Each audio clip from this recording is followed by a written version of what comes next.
तो चलिए student video को स्टार्ट करते हैं। जैसा कि आप लोग जानते हैं कि जनरल साइंस का हम करवा रहे हैं जनरल साइंस का क्वेश्चन, क्योंकि जनरल साइंस को याद करना जो है बहुत इंपॉर्टेंट होता है आगे जाकर भी, और यह किसी भी एग्जाम में आता है। और यह क्लास 9th और 10th का प्रश्न है, ठीक है। आप लोग इसको याद कीजिएगा, क्योंकि हम क्लास 9th और 9th का सिलेबस तो कंप्लीट कर दिए हैं, आधा से भी ज़्यादा है, तो इसी से क्वेश्चन होगा। आप लोग ध्यान से देखिए। चलिए क्वेश्चन नंबर 1 से स्टार्ट करते हैं। क्वेश्चन नंबर 11 है। क्वेश्चन नंबर 11 से देखिए यहाँ पर, पहाड़ पर खाना पकाने में कठिनाई होती है क्योंकि वहाँ क्या होता है, वहाँ पर जो है ऑप्शन देखिए, हवा का दाब अधिक होता है, दूसरा ऑप्शन है हवा का दाब कम होता है, तीसरा ऑप्शन हवा का दाब शून्य होता है, चौथा है हवा नहीं होता है।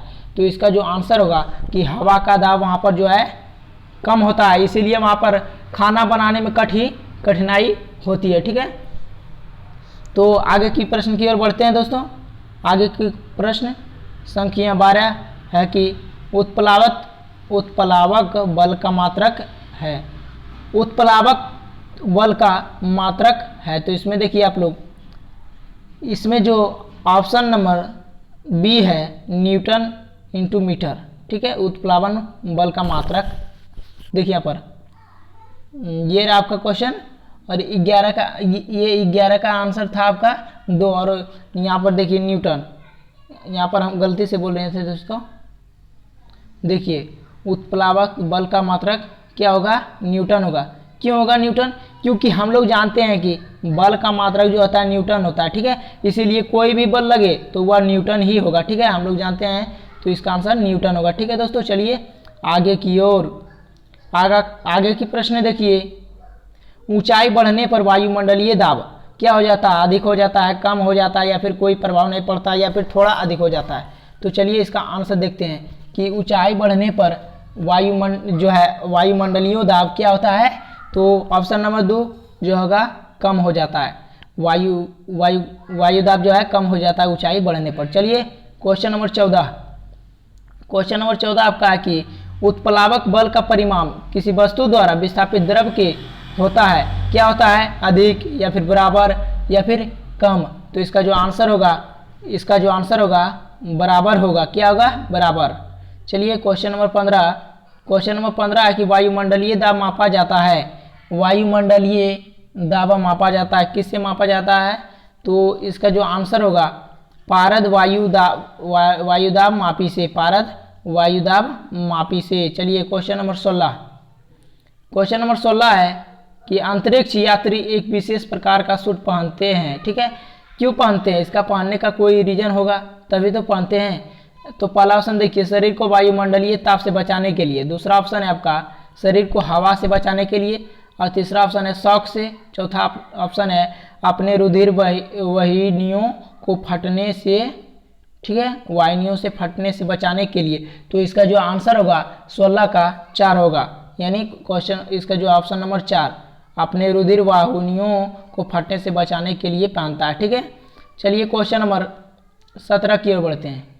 क्वेश्चन नंबर 17 आपका है कि जब किसी द्रव में कोई पिंड प्लावन करता है, ठीक है, तो उस पिंड का भार क्या होता है।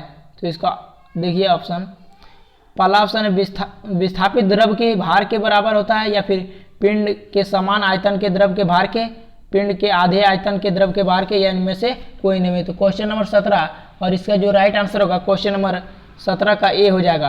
क्या होगा, ए, विस्थापित द्रव के भार के बराबर। ये आपका क्लास 9th का फिजिक्स का चैप्टर 4 का क्वेश्चन है, ठीक है दोस्तों। इसीलिए हम बोल रहे थे कि जो है या किसी भी क्लास से आ सकता है क्वेश्चन, और यह इंपॉर्टेंट होता है सभी एग्जामों के लिए। चलिए क्वेश्चन नंबर 18। क्वेश्चन नंबर 18 है कि किसी पिंड पर आरोपित धक्का या खिंचाव को कहते हैं। ये तो सभी जानते हैं, क्या जानते हैं? तो धक्का एवं खिंचाव को कहते हैं, क्या कहते हैं? तो बल। इसका आंसर हो जाएगा, ठीक है। बहुत इजी क्वेश्चन था। अब क्वेश्चन नंबर 19, वायु में प्रकाश का वेग होता है। वायु में जो प्रकाश का वेग होता है, यानी क्वेश्चन नंबर 19 का जो होता है, तो इसका जो आंसर होगा 3 × 10 के पावर 8 मीटर प्रति सेकंड, ठीक है। 3 × 10 के पावर 8 मीटर प्रति सेकंड। चलिए क्वेश्चन नंबर 20। क्वेश्चन नंबर 20 आपका है, क्वेश्चन नंबर 20 में दिया गया कि क्वेश्चन नंबर 20 से देखिए, पानी का अपवर्तनांक होता है। तो इसका जो आंसर होगा 1.3 3 क्या होगा 1.33, इसका जो राइट आंसर हो जाएगा। तो चलिए आगे की प्रश्न की ओर। आगे की प्रश्न है प्रश्न संख्या 21। प्रकाश किरणें में रंग होता है, कितने रंग होता है? प्रकाश किरणें जो होता है उसमें कुल कितने रंग होता है? तो 7 होते हैं। कितने होते हैं? 7। और इंद्रधनुष में भी जो है 7 ही जो है रंग होता है। चलिए क्वेश्चन नंबर 22।